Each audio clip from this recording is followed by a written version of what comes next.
জামালপুরে চলছে ঘোড়দৌড় প্রতিযোগিতা। এই নিয়ে আলোচনাতে যুক্ত হচ্ছেন সহকর্মী রিয়াদ হাসান হৃদয়। হৃদয়, ঘোড়দৌড় প্রতিযোগিতায় কারা কারা অংশ নিচ্ছেন জানাবেন।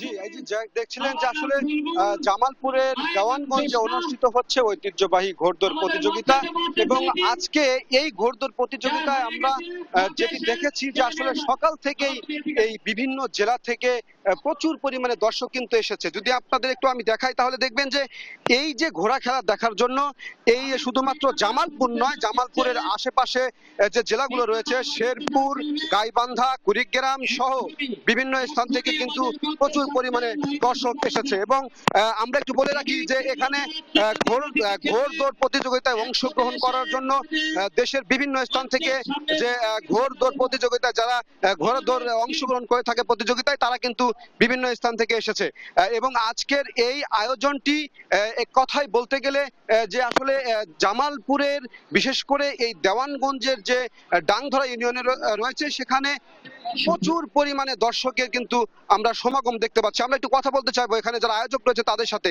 এই যে আপনারা এই যে আয়োজন করেছেন, মূলত এই আয়োজনগুলো আপনারা এই বছরই প্রথম এবং এটা পরবর্তীতে চালিয়ে যাবেন কিনা, আসলে এই বিষয়ে আপনি কি বলতে চাচ্ছেন? যেহেতু অনেক ঐতিহ্যবাহিত একটা ঘোড়া দৌড় খেলা, এর আগে এটা প্রচলন ছিল না, বিনেশ হওয়ার পথে চলে গিয়েছিল। যেহেতু আমরা উদ্যোগ নিয়ে বিএনপির অঙ্গ সংগঠনের নেতাকর্মী মিলে আমরা আজ এই ঘোড়া খেলার উদ্যোগ পরিবেশন করছি। আমরা প্রতি বছরই এইভাবে নিয়মিত ঘোড়া খেলা চালিয়ে যাব। জি, এই যে আসলে শুনছিলেন, আমরা একটু কথা বলবো আগত দর্শক যারা রয়েছে। এই যে আপনারা বিভিন্ন স্থান থেকে এসেছেন, আসলে কেমন লাগছে ঘোড়া খেলা? আসলে আমি কিন্তু কুড়িগ্রামের রাজীবপুর উপজেলা থেকে আসছি।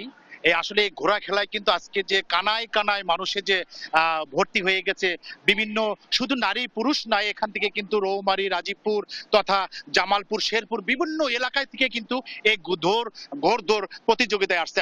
আমরা এই খেলার কমিটিকে আমরা কিন্তু বারবার বলবো, সেটি হলো যে আগামী বছর না প্রতি কিছুদিন পর পর যেন আমাদের এই খেলাটা যেন সুন্দরভাবে আমাদের উপভোগ করতে দেয়, এই আমার প্রত্যাশা। জি, আসলে শুনছিলেন যে এখানে যারা দর্শক রয়েছে তারা বলছে যে যেন প্রত্যেক বছর এরকম আয়োজন হয় এবং এই আয়োজনকে ঘিরে যে উৎসব মুখর পরিবেশ সেটি কিন্তু আমরা দেখতে পাচ্ছি। এই ছিল মূলত জামালপুর থেকে ঘোড়দৌড় প্রতিযোগিতার সর্বশেষ খবর।